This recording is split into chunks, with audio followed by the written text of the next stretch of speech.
Hi, so today I'm going to be talking to you about a tip on value control when rendering with pencil. Hi, my name is Escobar. I'm a storyboard artist on the Simpsons television show. I've been working on the show for over 25 years now, and I'm here to empower you.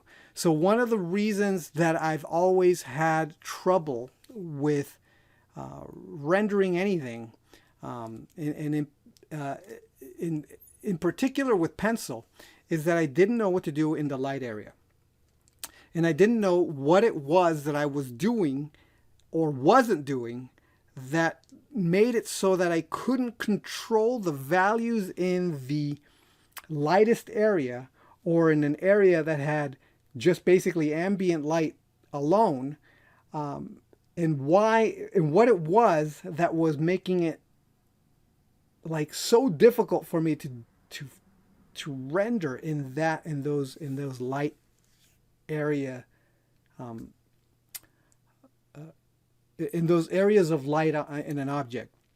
So today I'm going to be sharing with you the little secret that I discovered that is not so secret. It's actually extremely obvious, and I'm just a big dope. Okay, so I'll show you what I learned, and then I go, oh, and then when I tell you what it is, you're gonna be like, well, duh.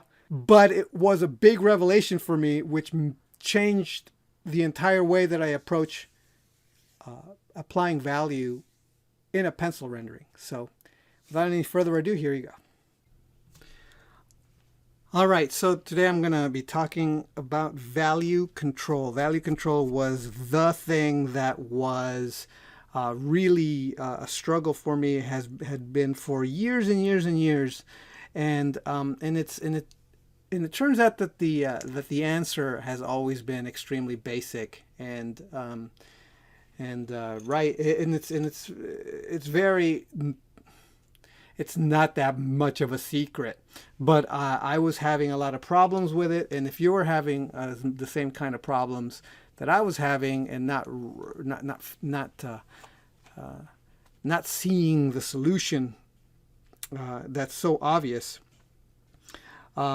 I'm going to show you the obvious solution. So the very first thing that I wanted to talk about here is values. So this is a value chart, a value scale. I wrote here 1, but this is white is value 10 here in this chart, but I wanted 1 to be 1. I wanted the white to be a 1, and I wanted the black to be a 10. So the thing about of the value scale is that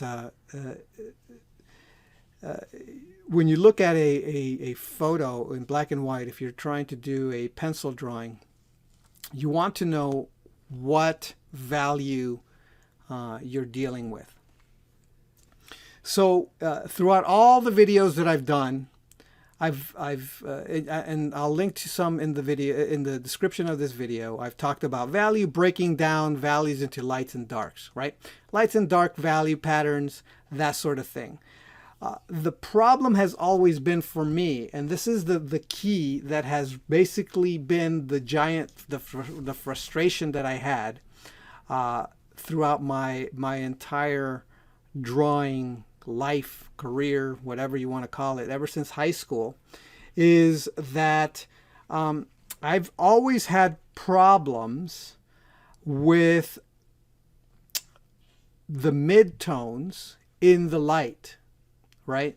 It's very easy to break up the light into dark and light. By creating the terminator. So for example, if I was to draw a ball here, and then the light source is coming in here, then I would just draw the terminator, and then now I know that this here on this end is shadow. So let's shade that in, and then maybe there's a cast shadow. We could shade that in.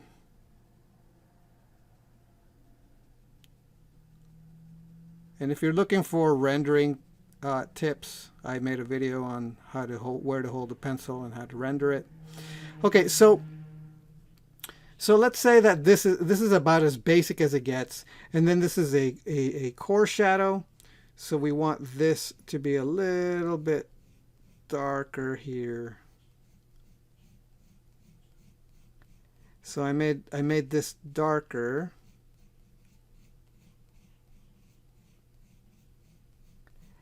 And then I'll make this a little bit darker here because this is where the occlusion is happening, and then it gets lighter as it goes. Okay, and so what I've basically done is I've simulated the bounce light from, like, say the table is bouncing in here, and now we've got this kind of like cast shadow thing happening.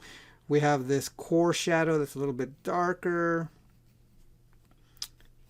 And then this is about as far as I've ever gone in my life all the time. Like this is as far as I go.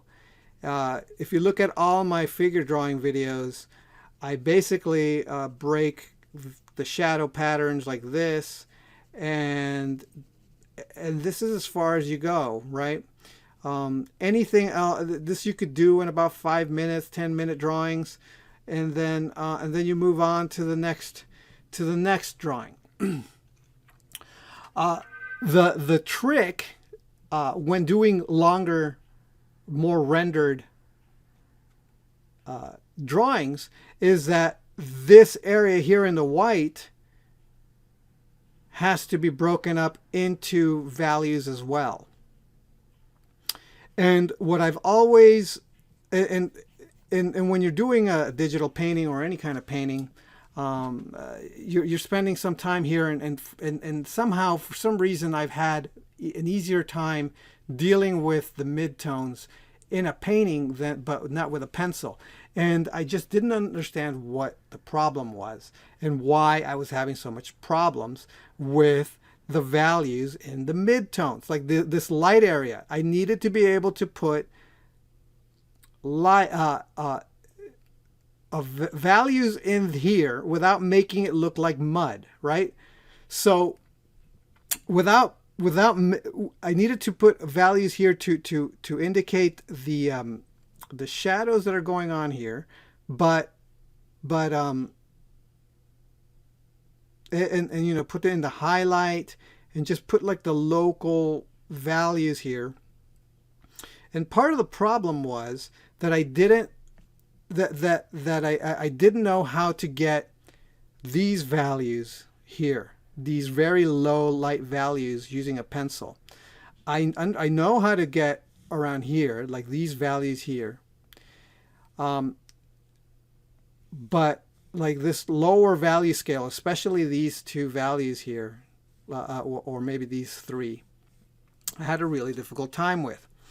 And it turns out that part of the problem was the pencils I was using. So I would often use pencils that were 2Bs or 3Bs or 4B pencils to try to do shading in this area here.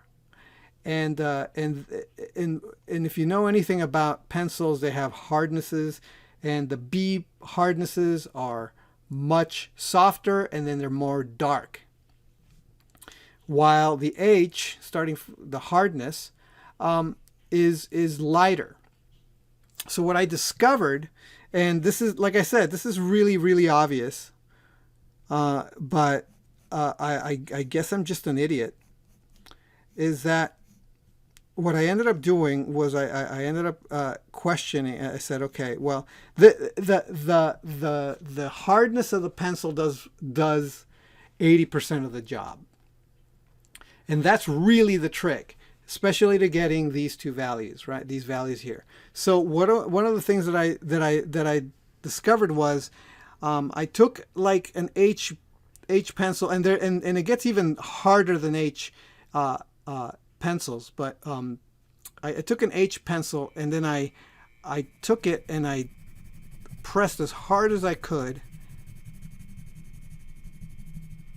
to get the darkest dark I can get with an H. And what ended up happening, this is as dark as it gets. What ended up happening, excuse that crease here. There's a sheet of paper underneath this paper, and it just made that crease.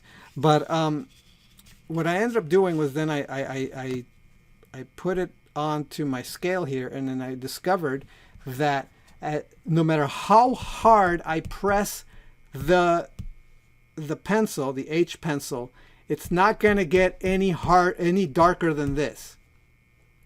This is a really, for me, was a big discovery, a big thing, a big deal, because what it basically made me realize is that this pencil can be used as a gray paint. Like, this is as dark as it's going to get. That means that if I decide that the shadow area, this is a 6B. You can't see it, but it's a 6B. And if the shadow area is actually going to be dark, and remember the rule of thumb when it comes to value,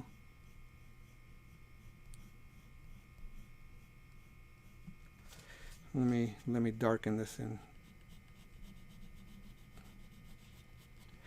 The rule of thumb when it comes to value is that anything in the shadow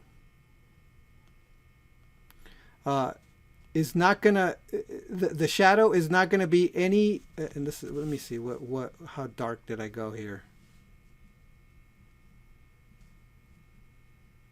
I think I went into, I went an 8. Okay. So let's say that this is an 8 and above. So all the shadow, and then actually 8 and 7.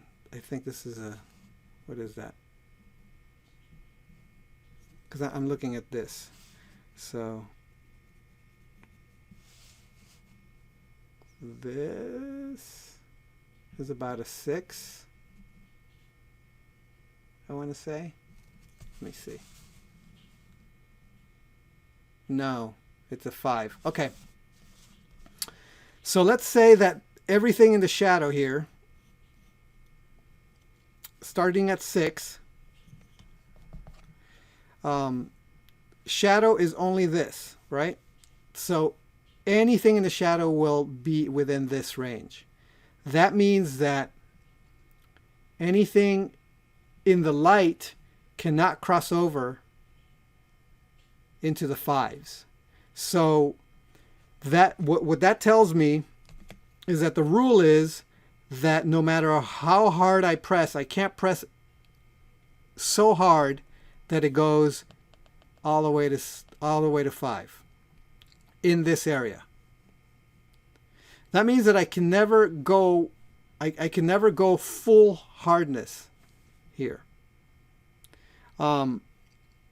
So no matter what I do, I could always use just a little bit lighter to do anything in here. I can't go any darker than that. What I could do also is I could darken this area even more so that it goes into the 6 value.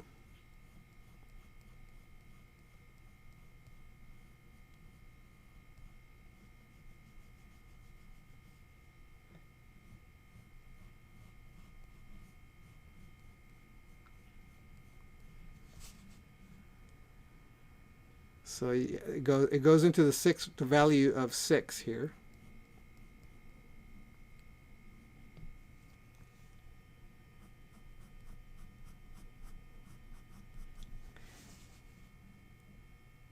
There we go. I think that's about right. Yeah. Okay, so that means that now that I've increased the value of the shadows, the lightest value in the shadows is a 6. That means that I can't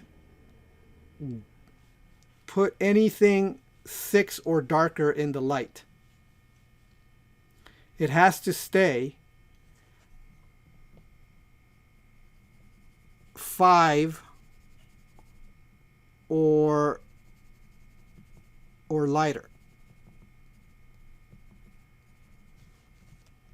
Okay, so that means that I can take this and I could actually go full hardness, as hard as I could, and it won't get as dark as the shadow, which means that I've basically made it so that I'm safe using this H pencil. No matter how hard I press, it'll never be as dark as my shadows. And that means that now I can shade and render and model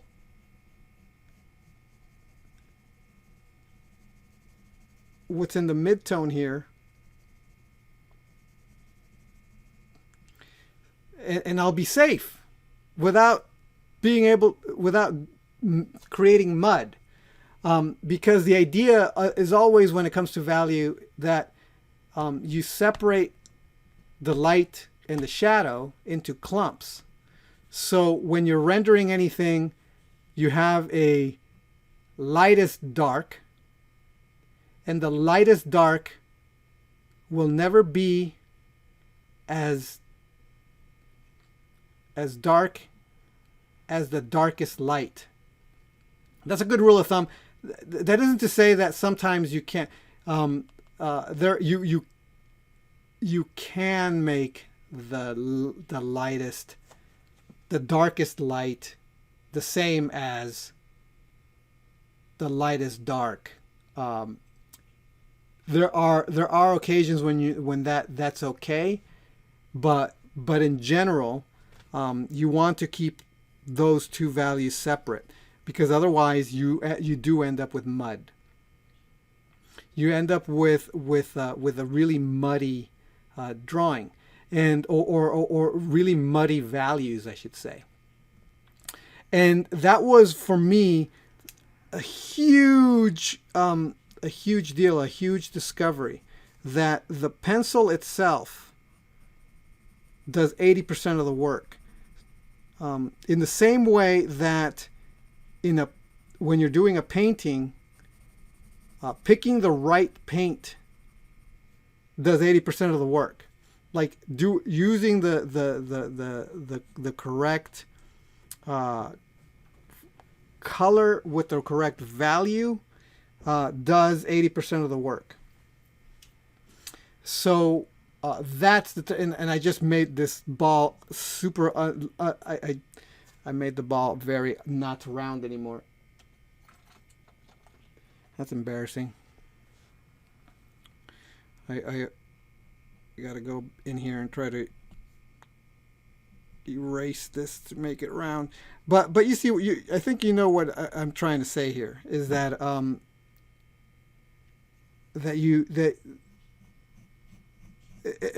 again, that was a big discovery for me. That one of those things where it's really obvious, but you're essentially using the hardness of the pencils as the paint, as the pigment. So I mean, if I was to use gouache or acrylic or oil, I would have to mix the paint. Say if I was doing a black and white, I would have to mix the paint to the right value, and then I'd use that paint.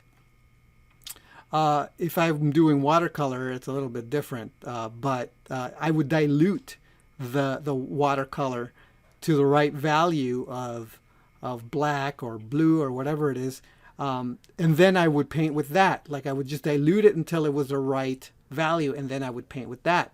Well, with the pencil, what I wasn't doing was I wasn't using the pencil tool as the right tool. Like with a pencil, what you got to do is you got to find the pencil that will get you the value you want. Now, you can use a really soft pencil and try to get that get a really light value with it. If you're like barely touching with like this 6B, but actually it just makes it that much more work, and it's more likely that your layering of the strokes, it's actually going to start coming together and coming together and coming together to the point where it just gets darker and darker and darker, and there is no safety net the way it would be if you chose the correct hardness, because no matter how hard you press, it's not going to get any harder than, for example, this this value, this 5. While if you use this 6B and you do the same thing, you make this a blotch. You do it as hard as you possibly can with the 6B. This is as hard as it. This is as dark as you're going to get with it. And then let's check to see what the value is here. Okay, so this is a 9, right?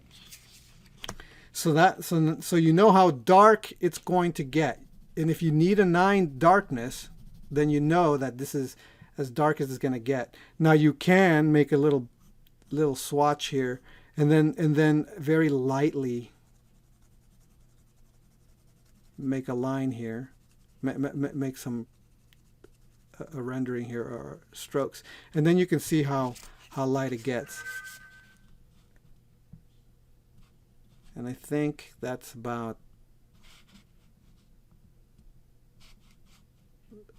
well, in the camera you can't see it, but it's about a 2. So you can get very controlled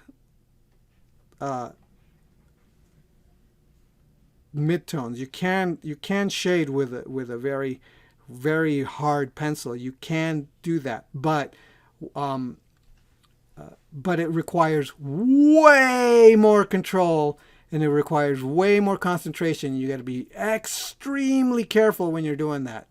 So I found that it's actually better to use a pencil where you know you can't get any darker, right?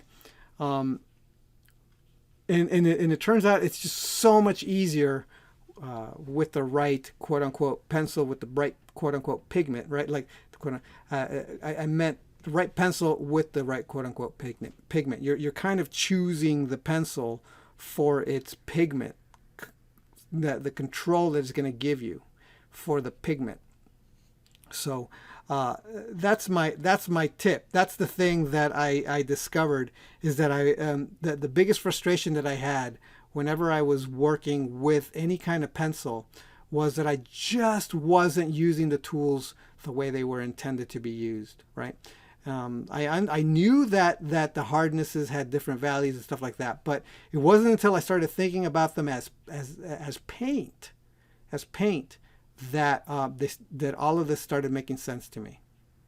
So, and then so that combined with the rendering technique that made it fun has made pencil rendering for me that much more enjoyable, something that I've always hated and now I actually enjoy because there's more control. So actually, by the way, I'm using this I brought this mechanical pencil in here because it's got an HB lead. This is an H lead, and this is a 6B lead. So each one has its own little purpose.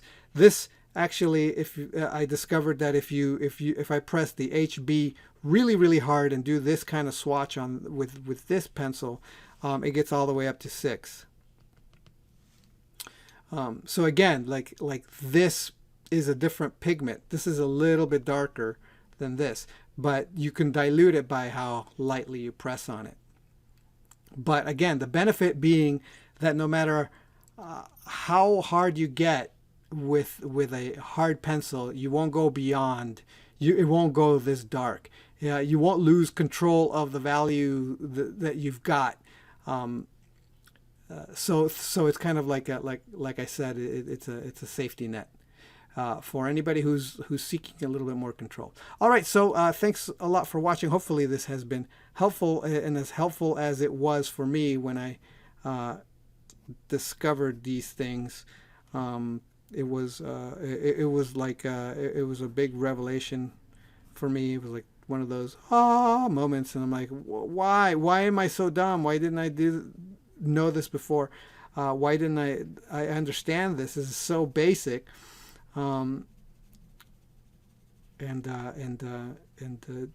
Hopefully, if you this is helpful to you for the same reason. Like maybe you know it, but you just don't know it. Like you never really thought about it. Okay. So thanks a lot for watching, and I'll talk to you next time. All right. Bye.